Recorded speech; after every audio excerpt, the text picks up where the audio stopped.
I'm honored today to welcome Sir Lindsay Hoyle, the Speaker of the House of Commons of the United Kingdom, to join us here at the USC Dornsife Center for the Political Future.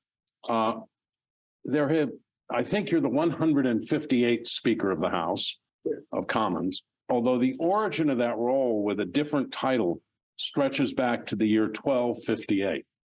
So welcome, Mr. Speaker. Welcome to all of you who are here and all of you who will see this discussion on Zoom or hear it on our podcast, The Bully Pulpit. I'm going to ask questions for about 45 minutes and then turn it over to you folks. Mr. Speaker, it famously took Kevin McCarthy 15 ballots to be elected Speaker of the U.S. House of Representatives. You were elected Speaker of the House of Commons on the fourth ballot with a thumping majority of 215 votes. Let me ask you, how different are those two elections? Is the election for Speaker of the Commons a partisan contest, as it is here in the U.S. for Speaker of the House? No, I think that's. Can you hear him? I think that's the real difference, Bob. That what we are in the Commons, because it's about holding a position that you're going to become independent and neutral. So you're going to stand away from your political affiliation. And I'm going to hand in my membership if I'm successful. So people realize this is for all parties.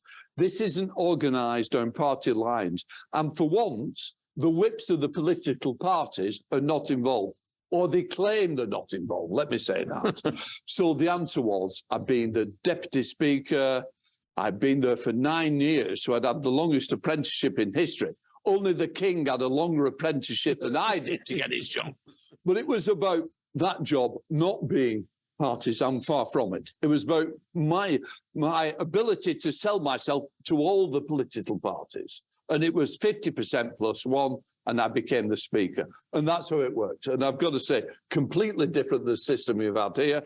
The fact is, I always say, if you're going to enter into a competition, it's about being neutral, playing a straight line down the middle, and I was willing to accept that. And I've got to say, it wasn't easy. When you've been a member of a political party or a dynasty in some respects, like I have, I had to give up the membership. But I knew what the rules were, and I accept the rules, and I stand by the rules, and that's the way I try to be the Speaker. And you resigned from the Labour Party once you were elected. Absolutely. And I've been around the Labour Party all my life, and that was interesting. My father first stood for the Labour Party way back, 1964.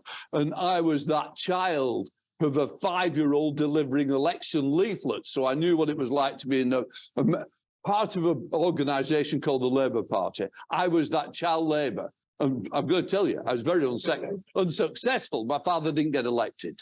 So it took me a little bit longer for him to get elected than I saw.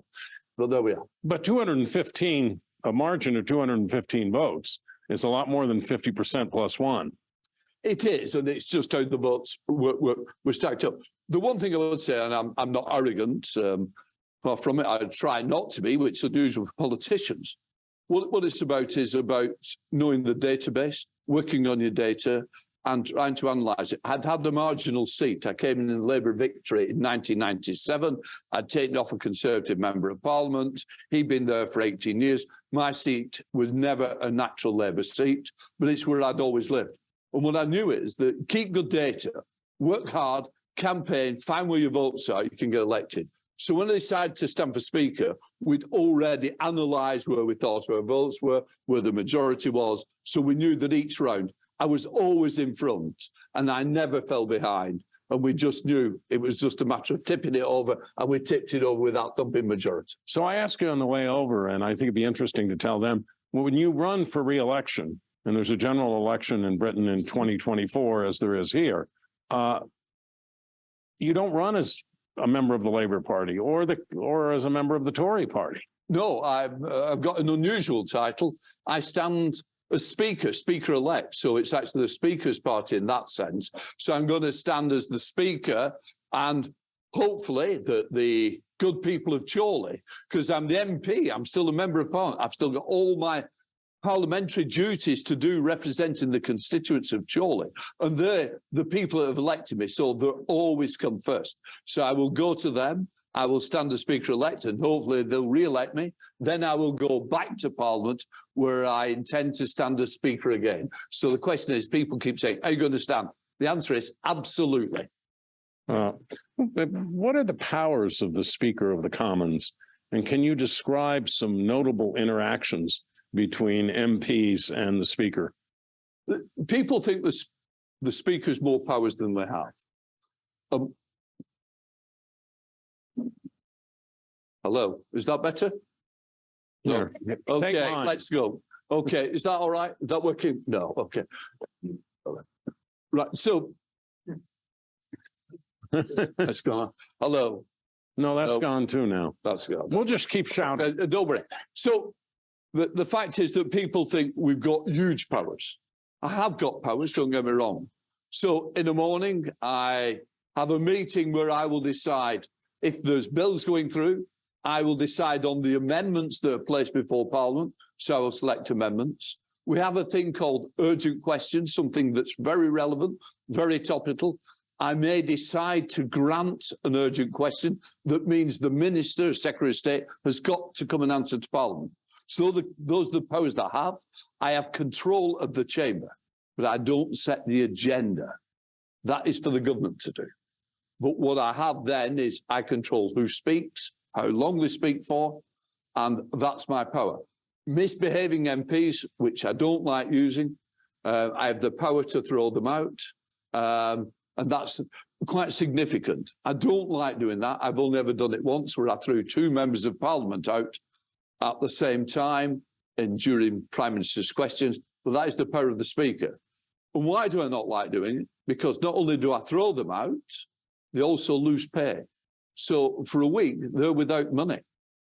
So it's a big thing to do. So I don't like doing it, but that's why MPs are well behaved when it comes to the end. You know, do they want to sacrifice the paycheck, or do they want to take my advice? Behave better and you'll be okay. Surprisingly, they behave better. So those are the kind of powers I have. And of course, I meet with the Prime Minister, I meet with different Secretary of States, Leader of Opposition, I have all this going on. But my main other job is not just sitting in the chair, which is fantastic. Everybody sees me doing Prime Minister's questions, being in the chair. But actually, I'm the chairman of a board. Parliament employs 3,000 people. So I have to look after 3,000 people. I have to look after the buildings. I have to ensure that there is a pay settlement to come through for the staff of the House of Commons. I'm involved in negotiating that as well. So the fact is the health and well-being of the people who work there, not just MPs.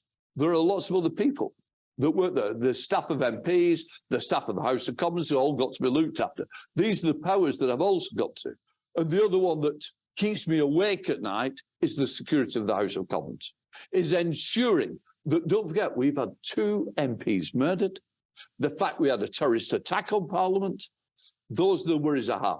Trying to keep staff of the Commons safe, trying to keep MP staff and their families safe, and of course MPs as well. So those are the kind of issues. It's a very broad sweeping powers that I've got, but when it comes down to the chamber, it's quite interesting. The government sets the agenda, but I then control the chamber. Can I ask you why you threw those 2 MPs out? What have they done? What they decided to do was challenge the Prime Minister. Prime Minister Johnson was just getting up for Prime Minister's question, and they shouted and bawled and bawled. I gave them an opportunity to stop, and they decided they weren't going to stop. One started, as I started to challenge him, the other one started, and it got to a point where something's got to give. And it can't be me. I can't afford to lose my authority because I will never get it back. So the challenge was, somebody's got to win here. I can't afford to lose. And I'm certainly not going to let them win. So the answer was they had to be thrown out. It was challenging the Prime Minister. They disagreed with what he said. We all disagree, but you don't bawl and shout and hold up the whole of Prime Minister's question. And of course, the chamber was getting angry. They were shouting out, out, out as well. So I didn't need the backing band that I got. I'd sooner just deal with it on my own. What do you say? You be quiet for a minute while I deal with this. No. What do you say when you throw them out?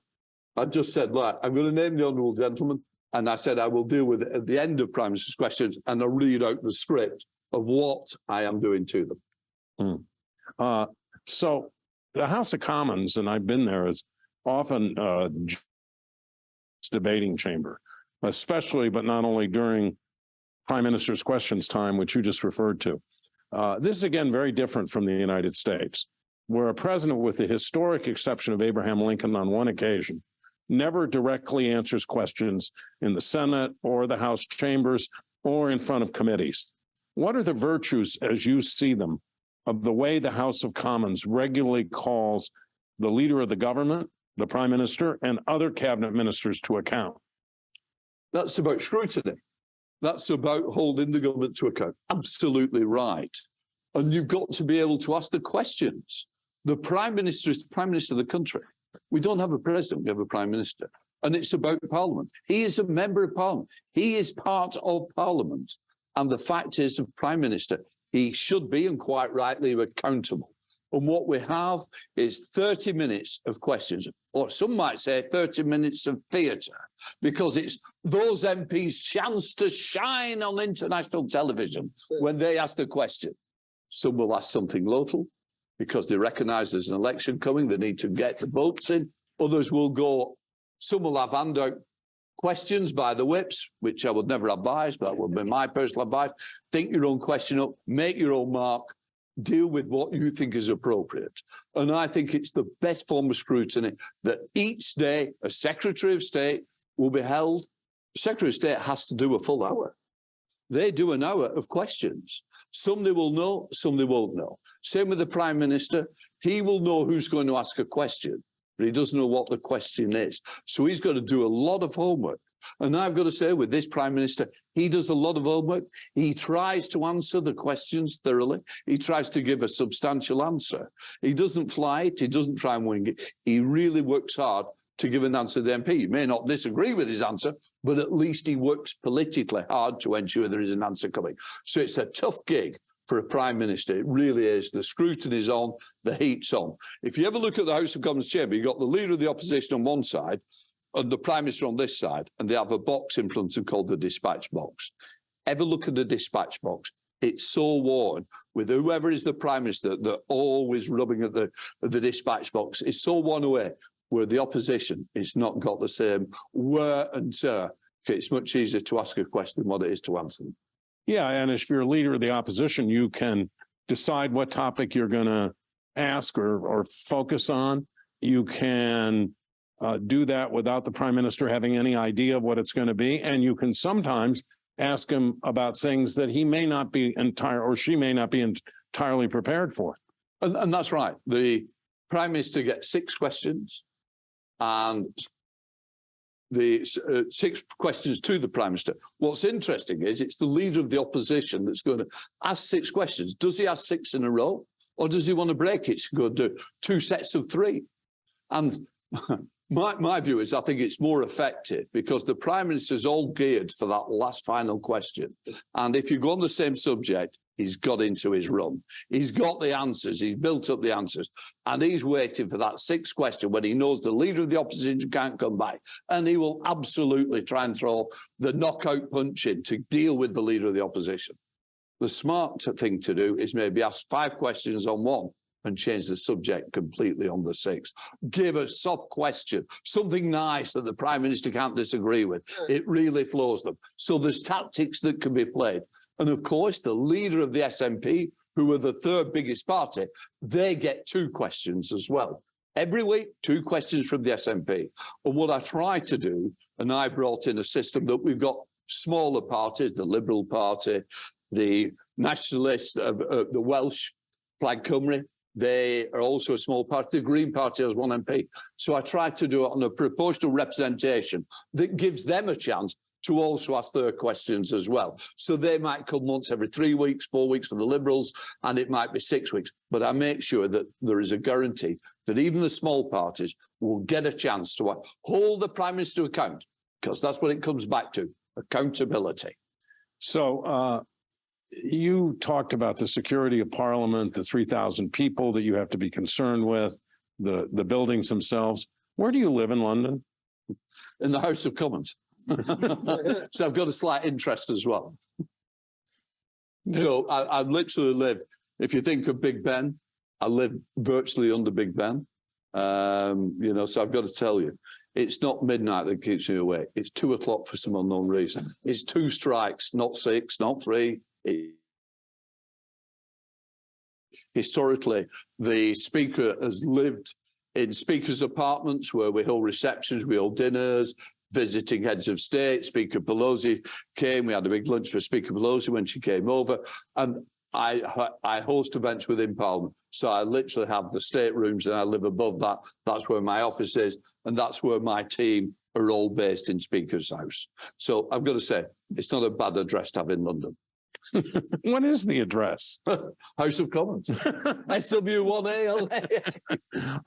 Let me turn to some substantive things. I think this is fascinating the way the system works, but I want to get to some substance too. The special relationship between Great Britain and the United States has endured at least since the era of FDR and Winston Churchill. How real, how strong, and how important is the special relationship in the 21st century world? I think, quite rightly, it's stronger than ever, and it must remain so. That special relationship is so important to us. As we say, it's only across the pond to the UK, but it's those historical links.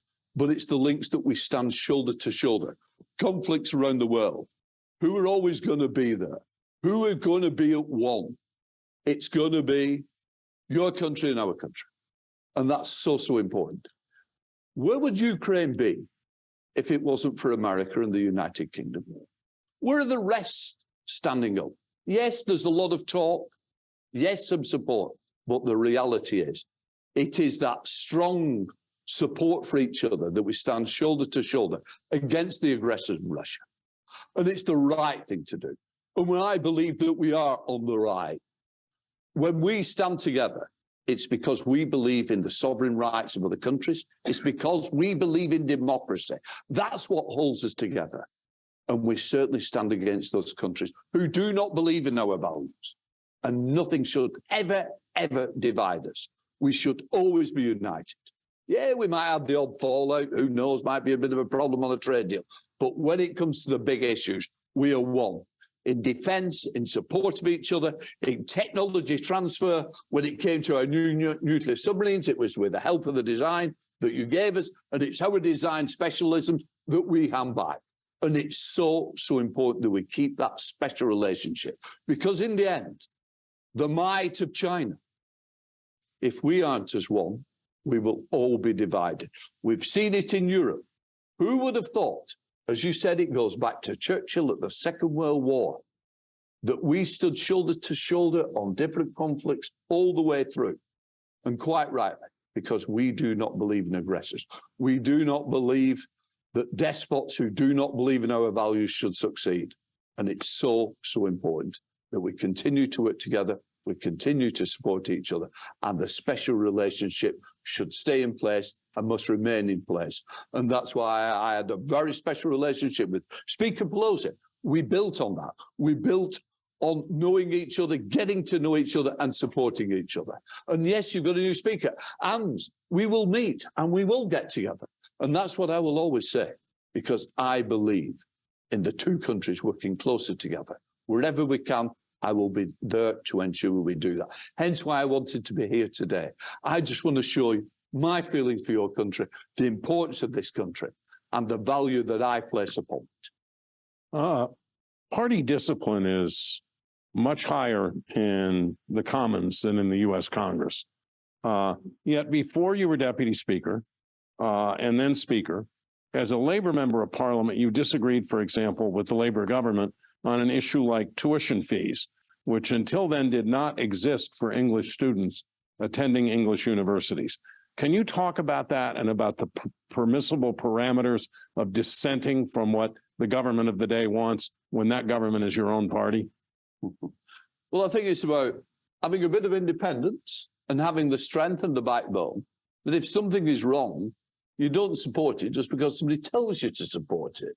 I think the reality is, and I think top-up fees is a great example. You're absolutely right. I believe in education. I believe investing in the future, and the future of the people here. And we didn't have a fee. We didn't have top-up fees. In fact, the Labour government went out of its way to say, not only will we not introduce top-up fees, we will legislate to ensure that top-up fees will not be brought in. That was a pretty clear pledge. And if I have to face the people of Chorley, and I put it in literature to say the Labour Party's position is no top-up fees and we'll legislate against it, I'm not 18 months later going to vote fast into saying, oh, by the way, what I told you then, I no longer stand for. I'm a person who believes in the principle of politics. I believe that you've got to be able to look somebody in the eye and be honest with them. Even if they don't agree with you, I think you've got to be honest and say what you believe in and what you will do. So there was no way that I was going to be made out to be a liar by supporting something that I promised that I wouldn't vote to introduce. And it was a very clear decision. I didn't go out of my way to vote against my party because I believe in my party. I think that was one, Bob, and you're absolutely right. So top-up fees, very clear. The other one was the privatisation of the National Health Service. And to be quite honest with you, I believe in free health. I believe in the National Health Service, the backbone of the Labour Party. It was the Labour Party that brought the NHS in. It was something I'm so passionate about. To start privatising chunks of that was not acceptable. So I also voted against that. Guess what? The Labour Party dropped it after that as well. So we had some success. You've also publicly opposed your former party's proposal to replace the House of Lords with an elected second chamber. It seems kind of undemocratic, doesn't it, to have a House of Lords that has at least the powers that it does and can slow down the Commons if it wants. Well, it's interesting, isn't it? It's a fair question. And I actually voted to abolish the House of Lords. So, I've got a bit of history as well. So let's look at why do I not want an elected second chamber? And I think that's the key question. Reform the House of Lords, we can all agree on. We can do it different ways. We can have a unicameral system where the House of Commons has complete control.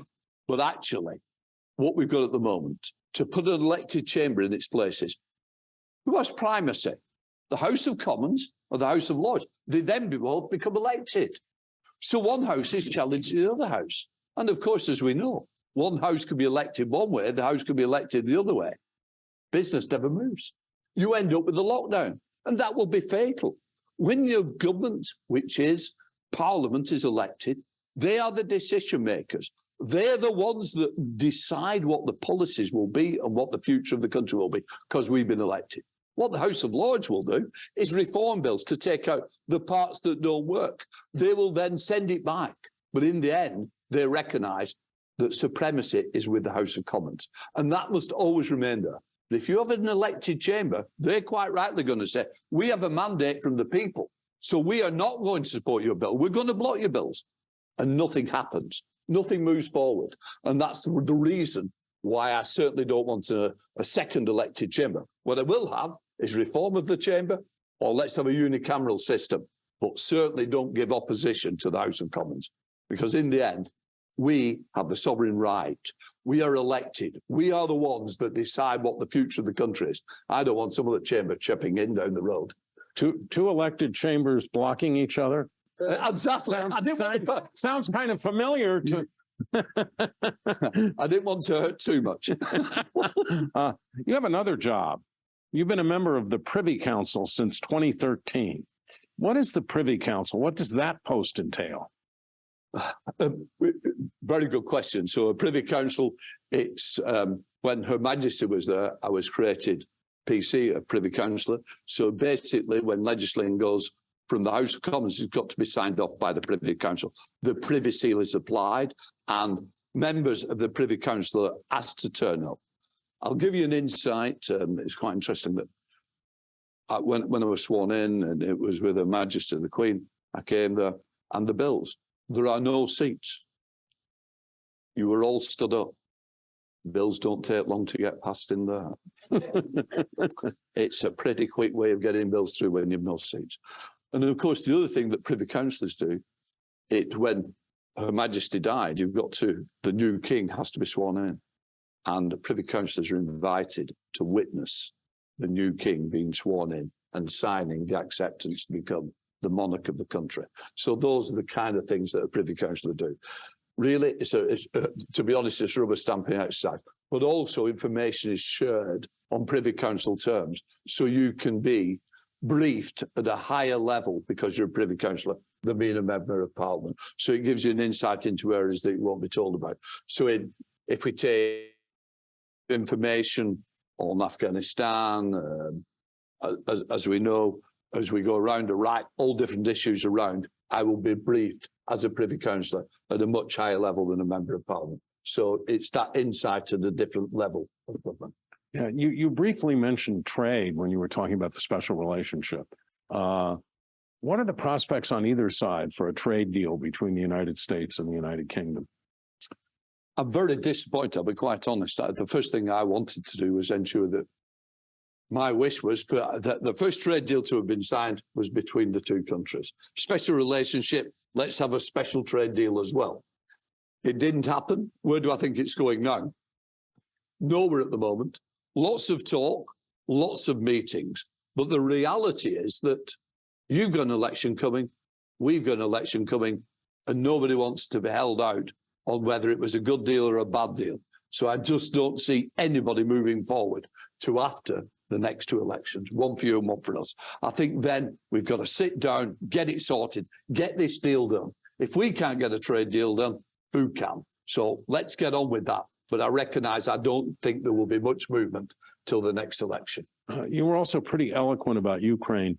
Is there opposition in Parliament to supporting Ukraine as there's opposition here in the U.S. Congress from some quarters to aiding the Ukrainians? There is no outspoken voices.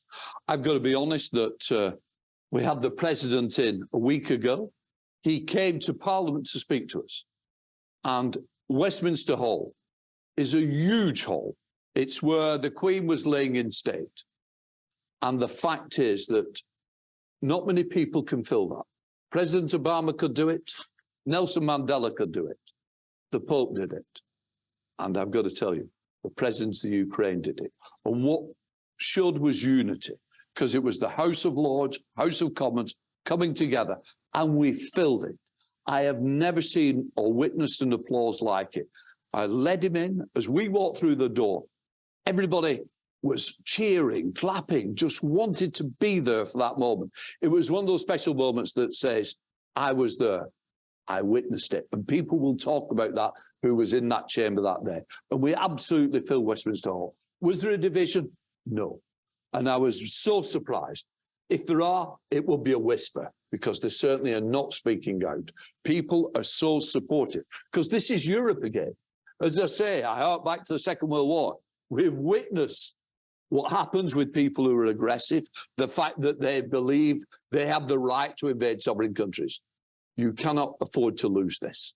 And that's why it's so critical. And that's what I believe unites the politicians of all the parties within Westminster. They're at one on the issue of Ukraine. And so it must remain. And I've got to say, between both countries, as I said, we are, and quite rightly, upholding the rights of the people of Ukraine. We cannot afford to lose. Who will be next? Would it be Poland? Also, we have other people who watch us and witness us. It's called China. And China, quite rightly, are watching this with great interest. What is the strength of NATO? What is the strength of Europe? And people reflect on how we deal with it and how we support them. As I say, we cannot afford to allow Ukraine to fall, and we certainly cannot stop the support we've got there. But your question's quite right. Westminster is at one, and it doesn't happen very often. Yeah. And it's certainly not the case here. There's significant dissent here. In fact, there was one public opinion poll that said 49% of people thought we should go all out to help Ukraine, and 48% of people thought we shouldn't. How do we do this without inviting a confrontation with the Soviets, excuse me? Well, they kind of are now. They kind of are, actually. Putin kind of is, and I think aspires to be. How do we do that without inviting a confrontation with the Russians, who, after all, do have 10,000 nuclear weapons? They do indeed. And I hope that peace can be achieved. I don't want to see bodies, bags going back to Russia. I don't want to see people of Ukraine being murdered. But I also don't want to see the fall of the rights of the people of Ukraine. And I think it's absolutely critical that here we aren't involved, we are supplying arms. It is the Ukraine people who have decided, and quite rightly, are fighting for their freedom. And what we're doing is supporting that freedom. And I think you've got to be. There's only Russia that can think they have a right to invade that country. Nobody with any common sense would say, who next and where does this end? And you're right, they have nuclear weapons. That's the end for all of us, including Russia. Even Russia, with a despot like we've got, I don't think is willing to gamble at that level. But I would also say that when Russia went into Afghanistan, it was the people of Russia that stopped the occupation of Afghanistan. When the body bags kept coming back, the people of Russia said, enough is enough. And what I hope is it will be the people of Russia who once again says, we don't like this leadership. We don't believe in what you're doing. And they actually want to say, enough is enough. We want peace. We want peace for Russia, and we want peace in Europe. And that's what we've all got to achieve. It's been 70 years since there was a coronation in Britain. There's going to be one next May 6th. What's it going to feel like? Is it going to, I mean, are all the old traditions going to remain? It's very interesting. We're still working on that. We're speaking with the palace. What role and how much of us do they want us to play? In a sense, I've got a Speaker's Gold coach that's drawn by 4 horses. You know, it's a huge thing. It's 350 years old. It's one of the most magnificent coaches in the world. Are we going to really have to use that? The question is, I think not. But what we are going to do is put the coach on display if we're not going to use it. What I do know is that I will be going across for the coronation. I think we will be escorted across rather than being taken in this golden speaker's carriage. Is it remain for the tourists to look at? Is it comfortable to ride in? I dread to think it would be. I think it looks pretty cramped. It's pretty impressive, don't get me wrong. It's all gold, all bling. And I've got to say, we'll let people see it, but it's not one that I think I can walk from the House of Commons to Westminster. It might be that we're going to have the Mace walking in front of me. We're going to have the Speaker's chaplain, Helen, who's the Speaker's secretary. We'll be all in a row, dressed in all the finery that the palace wants us to wear. So I think the golden cloak will come out. We'll be led by a lifeguard. So I think there's going to be parts of it that will be a twist on what we've had previously. And what we do know is that the last coronation, 8,000 people got into Westminster Abbey. It's very difficult to tell people there's only 2,000 this time. And I've got to tell you, I have a lot of upset MPs who think quite rightly, well, we got a ticket last time, not that they remember. So surely they must get a ticket this time. So I'll tell you what, the ticket touts will have a free-for-all if they can get hold of a couple of them. At any price. Anyone on a ticket? No, I'm joking about. But it's going to be coronation that people remember. It's about people coming together, and it's going to bring the country together. We're going through a dark period, and we'll need something to lift it. And I genuinely believe the coronation will do that. The king will be there, and I think the country will celebrate. And it's going to be quite amazing. And I'll be very lucky that I'll take part in it.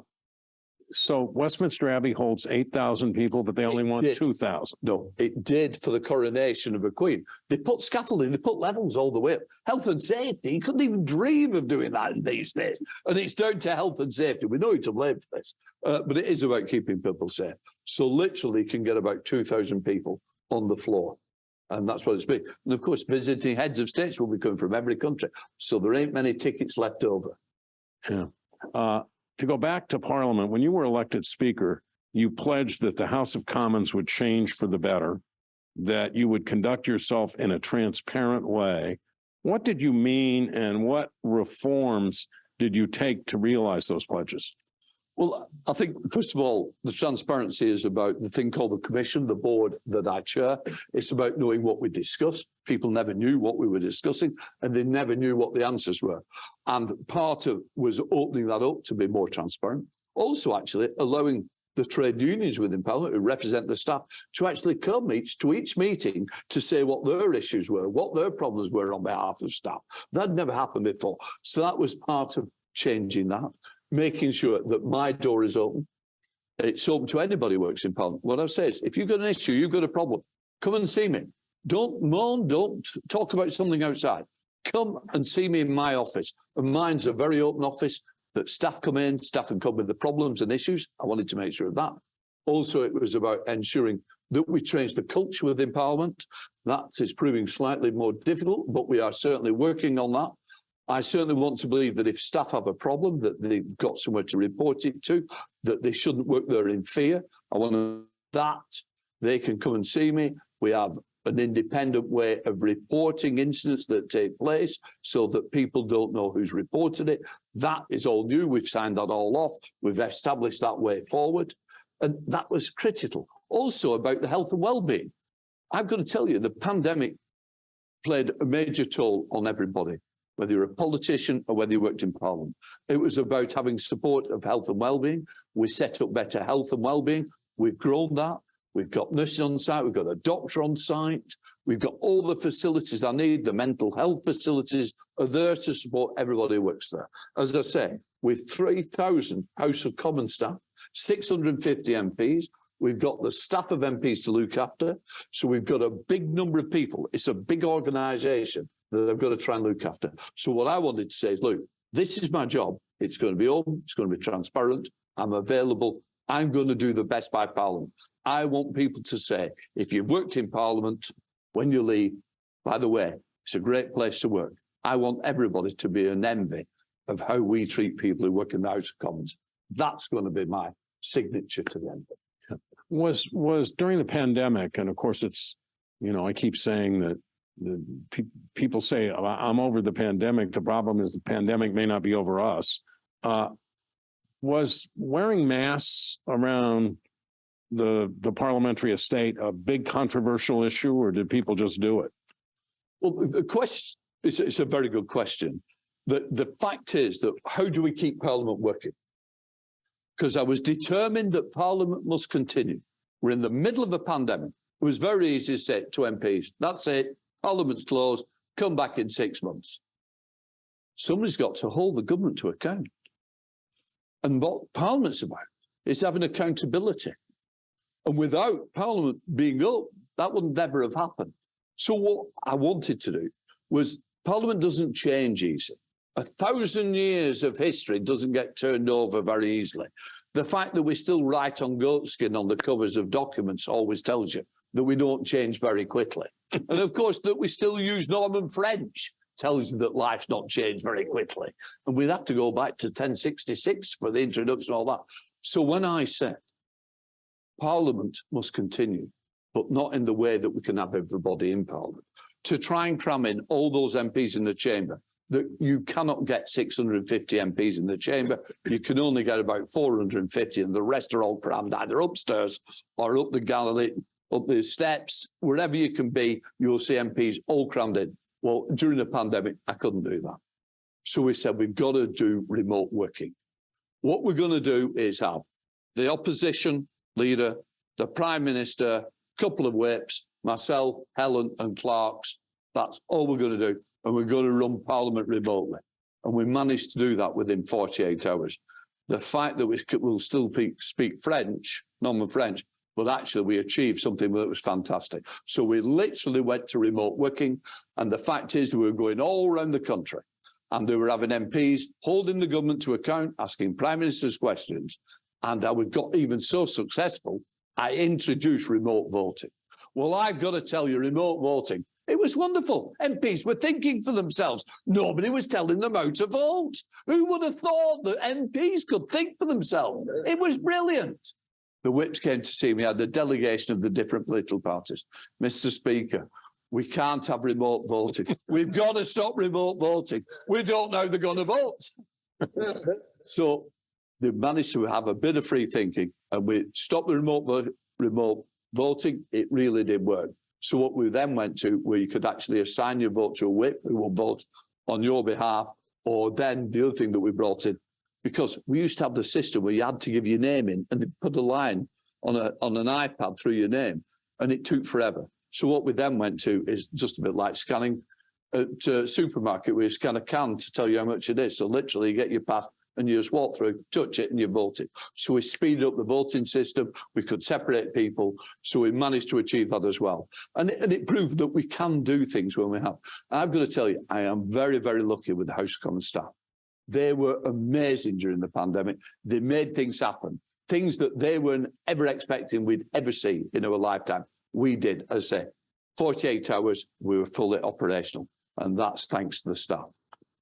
So 3 prime ministers in 1 year, stressful time for the Conservative Party, certainly.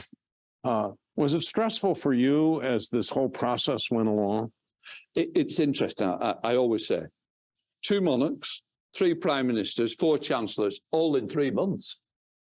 3 months. And when the end was coming of the first of those prime ministers, my worry was that it was putting Parliament in a very, very embarrassing position. Ministers were resigning, Secretary of States were resigning. And of course, as we said earlier, we had questions each day. And a minister I know very well, Minister of State, came past me. I said, I thought you might have resigned. He said, Lindsay, when I finished these questions, I've resigned. He said, if I hadn't, there was nobody to do the question. That's how bad it had got that there was nobody to come to the dispatch box. And it made us a laughingstock. Thankfully, we're back on the straight road ahead. We can see that we're calming it all down. Because in the end, we're challenging times, and the last thing you need is no government in front of you. As I say, the benches were empty, the dispatch box was empty. It was a very painful time for democracy. As I say, that's now behind us. We now go forward. We have a different type of prime minister, and people aren't resigning, thank goodness. They've got behind him, and hopefully we can go through the next election and try and ensure that people have faith back in democracy. Because when you've no ministers, how can you have faith in a government? Isn't there a whole gigantic rebuilding process going on in the parliamentary estate? And how long is it going to take? Well, it depends what we decide. And we've been umming and ahhing, how do we do it? Because people were led to believe, don't worry, £2 billion, 5 to 6 years, Parliament will be refurbished. The reality is, it is not the case. It is a major construction, and major construction takes a lot longer. The fact is, what we need to know is, what does Parliament need to make it a Parliament that can work for the future? How do we make it workable for the next 100 years? And Parliament needs to take that decision. And it's a tough decision for a member of Parliament. All MPs go in, they want to be in the House of Commons chamber. So if we move out, we've no House of Commons. The other thing is it feasible to do it in 2 stages? So maybe the Lords move out and we move there and we do it the House of Commons and move back. Who knows? That's what happened during the Second World War when the House of Commons chamber got bombed. So there are different ideas, different views. What we've got to do is get Parliament to make that decision. And it is struggling to get that decision on the floor of the House. So in the meantime, and you're quite right, I'm getting on with doing the work. So if anybody visits London and you go and look at Big Ben, the Elizabeth Tower, it's spectacular. It's absolutely been completely renovated. That icon, a world icon, you can now see it without scaffold. It is amazing. So in the meantime, while MPs are talking about it, I'm getting on with it. The cast iron roofs we've just refurbished. I'm doing the Northern Estate. So while they keep talking, I keep doing chunks of work. So who knows, at some point we might get there. The danger is if you move out, you could be out for 20 years and it could cost you £15 billion. So if you need to keep ownership of it, MPs are going to have to make the decision. Do we move out or do it in stages? Are there health and safety reasons for doing some of this? I mean, is some of it just falling apart after all these years? Well, some of it, and it's interesting. Everybody says, oh, it's Victorian. Well, part of it's nearly 1,000 years old, and that's the best part. So I'm going to tell you, they were much better at building properties 1,000 years ago than what they are now. So we've got a part that's almost 1,000 years. We've got the Victorian part that was built after the fire of 1834. But of course, we've got the House of Commons chamber. That's a 1950s build. It's not even Victorian. So there's different builds. And over the years, people have played with it, altered it, renovated it. We just need to know, how bad is it? What do we have to do to make it safe and make sure it's fit for the next 100 years? The reality is, like every building, most buildings of a certain age have got asbestos. This building's got asbestos. That's the serious part we've got to get right. And we've got to make sure that we do that in an effective way, that people are safe. We must never, ever put people at risk. And we're just going to make the right decisions. But we've got to get on and make a decision. The sooner House decides, the sooner we can get on with the job. And one more question about Parliament. The king never comes to the House of Commons, the monarch, right? Correct. Where did that start? Well, we had... He's forbidden. Absolutely. But of course, you were late. You had a revolution. You had to wait a lot longer. We'd already done that. We got that badge. You know, you talk about the American Revolution, the French Revolution, the Russian Revolution. We tried it first. And what we did, the king stormed into Parliament. And the speaker in the chair, the king stormed in, the speaker sat in his chair. The king walked up, demanded that the MPs who'd spoken treason against the king must be handed over. And Speaker Lenthal was very, very brave, because he said, I have no eyes to see or tongue to speak unless this House otherwise tells me. So basically said to the king, get lost, I'm not giving in to you. So the king closed down Parliament. We had a revolution. We chopped the king's head off.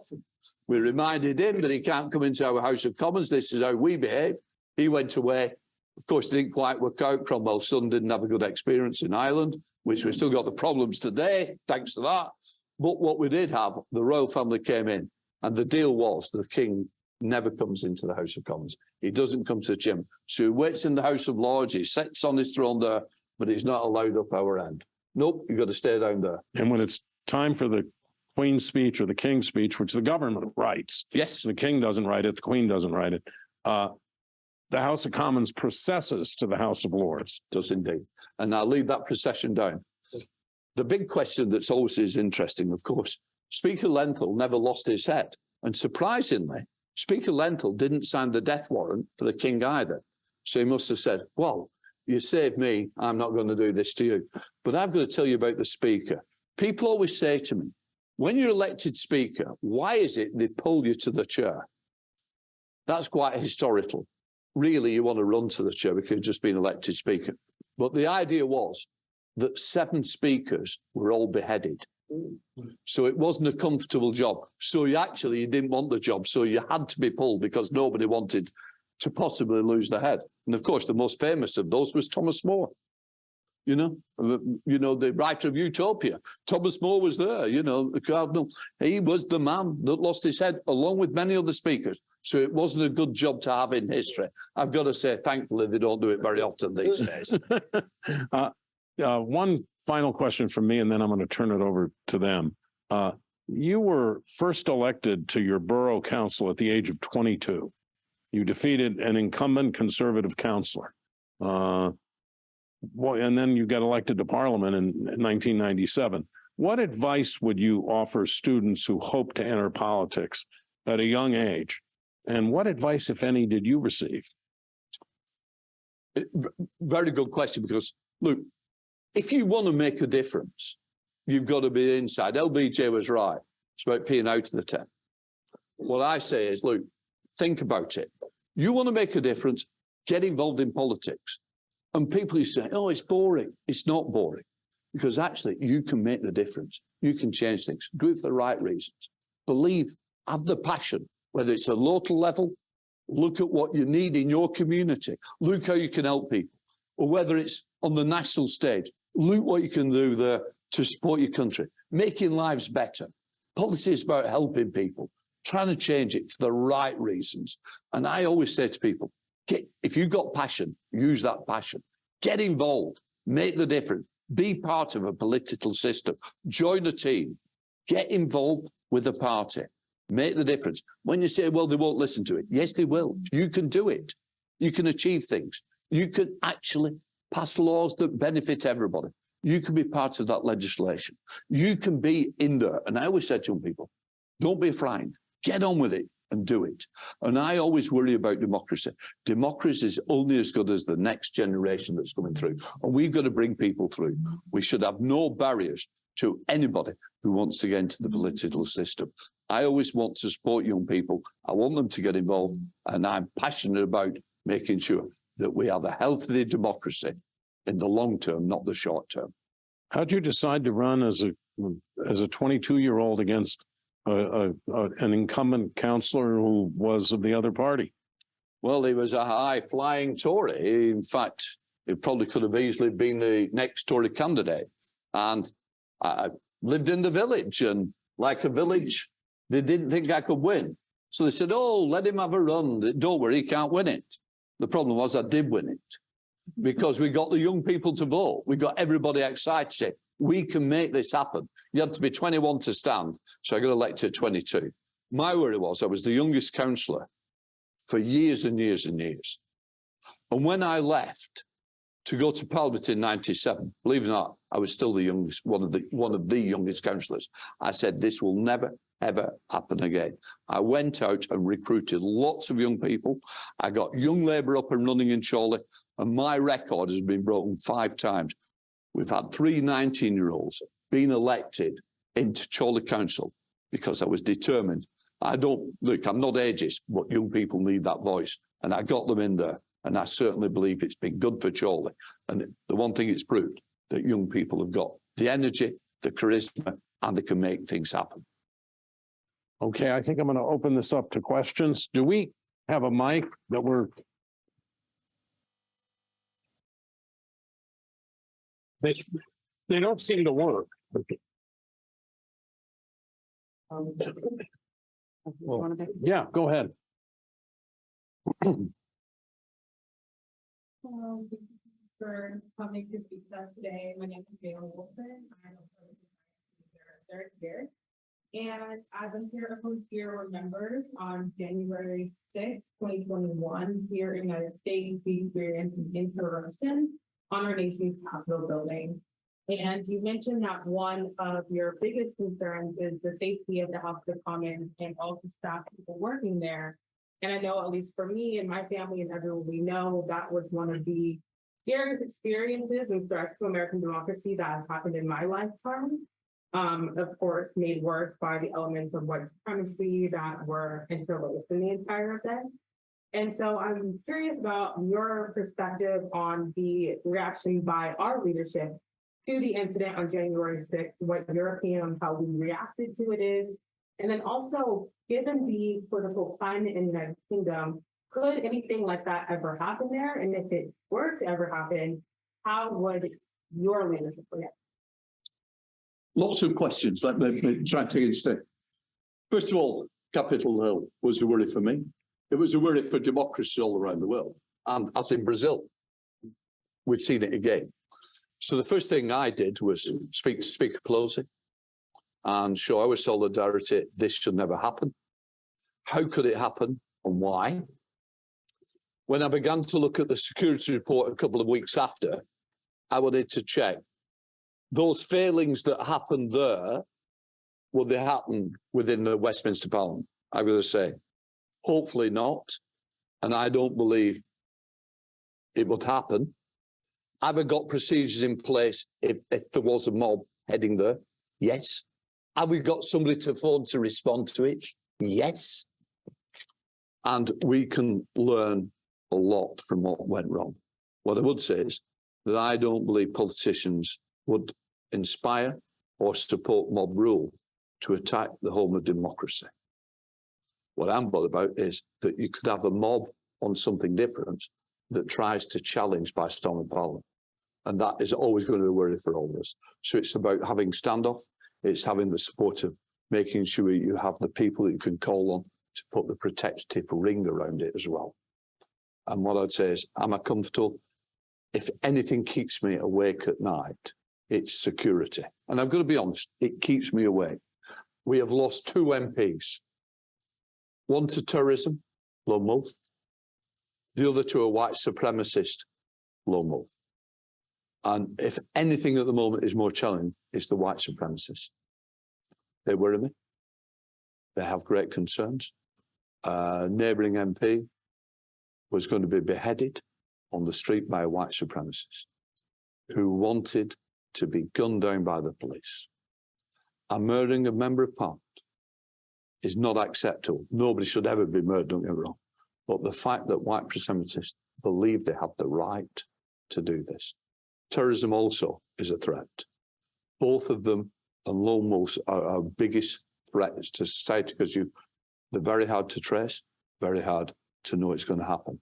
The difference between the United Kingdom and your country is we don't have weapons.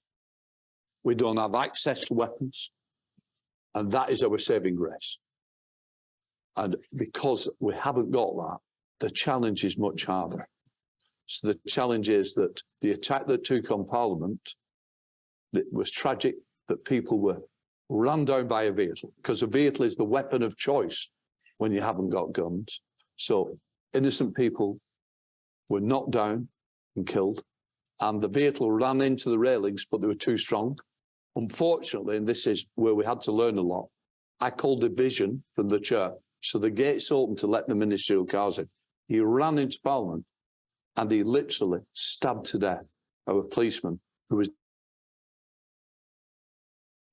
and that was a terrorist. So we know we're always going to be under threat.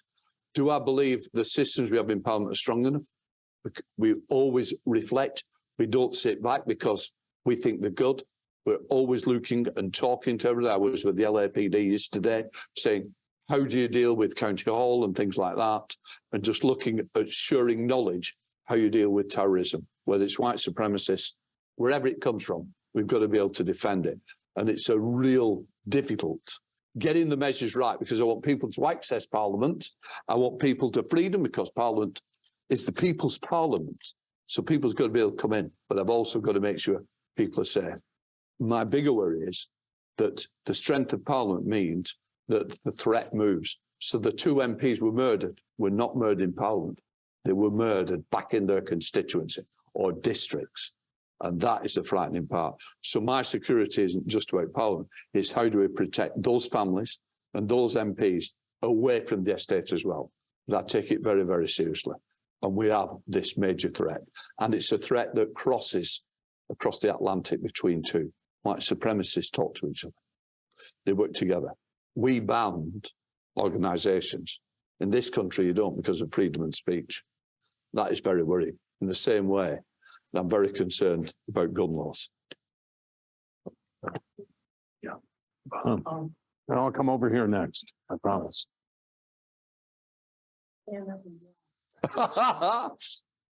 Honored to have you here in Los Angeles. I believe your prime minister has a condo in Santa Monica. Has he got a green card? I'm not. I'm only joking. My question, one of the contributions that Americans made to the English language is gerrymandering. And I have never heard that as a controversy in the context of UK politics. And I wondered how it seems like in a parliamentary system where the prime minister is elected by the parliament, how the district lines are drawn is even more a critical factor than it is in a bicameral system like we have. So I just wondered how the UK handles the issue of lines. How are the lines drawn for parliamentary constituencies? When are they done? Who does it? And have you had any issues about that? Thank you. Yes. So how a boundary is drawn? Well, they're drawn by the Electoral Commission. And I actually chair the Electoral Commission, a boundary commission. It's chaired by the Boundary Commission. And the boundaries are drawn, and it's done on weight of numbers of electors. And what we tried to do is work within a tolerance of 5%. So at the moment, my constituency has roughly got 79,000. I'm too high. So they're going to chop some off me to bring it to a lower level. So the average will be about 75,000 electors. So each constituency is meant to work on that basis. We will have an anomaly, say, somewhere remote like Scotland, because of the sheer distance, you might have a smaller majority, but it will be very rare where you will allow a smaller majority. So they're all within a tolerance. So they're basically drawn on that, and that should not be interfered with by politicians. How do I feel about it? Very happy. It's my constituency is virtually as it was before the new boundaries have been assessed. So I can't grumble. They almost took away one part of my constituency to give me another part. That made me very unhappy, and there was nothing even I could do about it, and I chair it. Over here. Go ahead. And thank you so much for speaking today. It's a great honor and privilege to hear you. My question is about how the UK government has a very rich history and legacy. That's a very large source of historical and national pride. Recently, there has been some discussion of changes, such as the monarch's relevancy moving forward, the House of Lords and their role, as well as Scotland's future in the United Kingdom.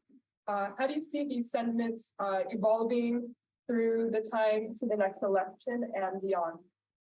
To be honest, I don't see any change between now and the next election on any of them. The monarch, as I say, that takes place later this year. The coronation will take place. Is there an appetite for something different? No. To be quite honest, absolutely not. And when I say about the House of Lords, it's quite interesting. I hold surgeries for people within my constituency. People come and see. He's not a doctor, but that's what we call them that. If people's got a problem, I try and solve the problem. So people are booked in to see me on Friday night. I'm going back from here. I'll be back up in Chorley. I'll be sat down with people in the area discussing their issues and problems. Believe it or not, nobody's been to see me in 15 years to say, get rid of the Lords or get rid of the royal family. And I think that's the reality. I think the Scottish question is more interesting. At the moment, we've seen the opinion polls move away from independence. So I think that'll go a little bit quieter. The polls are quite clear now that they want to remain part of the United Kingdom. That swings with how it works. At the moment, there's been a pushback within that, for that referendum. And when you know you're not going to win, you ain't going to push for something. So I think at the moment, none of that will happen, and certainly won't happen before the next election. I don't think it will happen thereafter either. No problem. Okay. Someone, go ahead. I wanted to thank you for coming. Thank you. I thought what stands out to me in this meeting is how eloquent you are and how lively you speak with the audience. And I was wondering if this is something that you were always very good at, or something that you developed perhaps throughout your career. I think somebody else wants to answer that. Look, I love engaging with people. I think there's nothing better than meeting people. Pandemic. My biggest error on the pandemic was I wasn't seeing people, I wasn't interacting with people. You can interact online, but there's nothing like being here today. To me, this is real interaction. Have I got passion? Yes, because I believe in my job. I believe in democracy. It's the one thing that I cherish so much. I've got to be careful, it's Valentine's Day and my wife, but I've got to tell you, I really do have the passion for politics. Have I lost any? No, absolutely not. I've always felt this way. And, I come from a political household. My father's still in the House of Lords. My daughter is trying to run the next election, much against my better wishes. But that's her choice. I thought you wanted young people to go into politics. I didn't say how old she was. But yeah, it's about that. And so I've got the passion. I want to inspire others to have the same passion. I want people to believe in it. I want people to get involved, because I believe it's something so precious to us. We cannot afford to lose it. So you are the future. I'm not. Back over here. Yeah. Thank you so much for coming. I really appreciate it, and I've learned so much from what you've been saying. My name is Sarah. I'm a master's student in diplomacy, so I'm very interested in foreign policy. And I know that in the past, you are part of the Labour Party, where Jeremy Corbyn, unfortunately, ran a campaign that was, and I don't want to say it was anti-Semitic, but there were some comments made here and there. And I was wondering, first of all, how that's changed since the last few years, as well as in relation to the relationship between the UK and Israel, especially with the Abraham Accords peace agreements, if you've seen any changes or kind of where do you see that going? Very, very good questions. And the fact is, let me just say, my father formed the Labour Friends of Israel. So, let's start by that. My view is a child who dies, who's Palestinian or Israel, there is something fundamentally gone wrong in the system. I'll be quite honest. I believe the right of Israel to exist, it's been there and it must continue to be there. But I also believe in the right of Palestine as well. And it's something that we've got to work with and for peace within the Middle East. I genuinely believe that we have to solve the problem of the Middle East because the rest of the Middle East spills over. And if we can solve that problem, I think we can have a safer and a better future for all. I believe in Israel's right to exist, absolutely. I don't like the government at the moment, I'll be quite honest. But I've got to tell you, when I see a child die, whether it's Palestinian and Israel, something has gone wrong. And it's something that I believe we can do more, both America and the UK, to bring that peace forward. And recognition of Palestine is so important. We all talk about it, but we never do it. But we've also got to give bigger reassurance to Israel. And we've got to make sure that they feel that not only are they protected, but they are supported and they have the right to exist. Thank you. Over here? Anyone? Yeah, sure. Back there. I'm Quinn, and I'm a third year political science student. Thank you for being here. I'm a Canadian, so we share a czar. And personally, I find the role of monarchy in our governing system to be a little bit archaic. I think many Canadians are representative as a Canadian. And you just said previously that there is no appetite for change. System of monarchy. Your system, you get. I'm just curious what you think the value is of having a continuation of the monarchy within your system and the modern democracy. There's two things. First of all, I think it's for the people of Canada to decide, and it is for them to decide whether they want to change. I don't believe there's an appetite from Canada. I'd slightly disagree and say, actually, out of all the major Commonwealth countries, I think, I think Australia would go before Canada. Who knows? It is for the people to decide. We'll never stand in the way of the wishes of the people of Canada, Australia, wherever in the Commonwealth. What I would say is that is the choice there. In the UK, what I'm saying is there is no appetite to change the monarchy. What is the benefits? Well, we don't have a president. I've seen the benefits of some presidents I wouldn't want. And I think that puts me off a little bit. The fact is that are they a force for good? Yes, they can be. Do they interfere with the political system? Absolutely not. Do they do some good things? Yes. Is it archaic? Yeah, it can be. But the fact is that the political system exists. We don't have interference. We don't have despot presidents. And it's something I wouldn't want to see. And as I say, I genuinely believe that I think for the moment, the British public are supportive. We go to the coronation. And I will say now that Canada will have some of the biggest celebrations. And that's, you may personally think that, but I just look and reflect on the welcome that you give to the Rose. You keep inviting them over. You tell me what you get out of it, I'm not sure, but you keep inviting them. And the crowds turn out in bigger numbers than anywhere else in the Commonwealth. So there is a very strong affinity between Canada, the UK and the monarchy. Well, I would say, whatever modern relationship you wish, and I would never, ever advise you other than say, you must decide your own future and destiny. And that is for the people of Canada to decide. And it's as simple as that. And I would always respect whatever you decide. I'm a Democrat. One last quick question. Someone all the way in the back. Yeah. Hello. Just have a question regarding. So in March 14th of last year, that's was when 10 more than 100,000 UK citizens gave their homes for Ukraine. But were you aware of the situation that Africans were facing in Ukraine and how they were basically being oppressed to stop from getting on the train to leave the situation? And how would you approach that? But first of all, people did and still are giving homes to families from the Ukraine who were coming out of the occupied areas and where a lot of the attacks were taking place.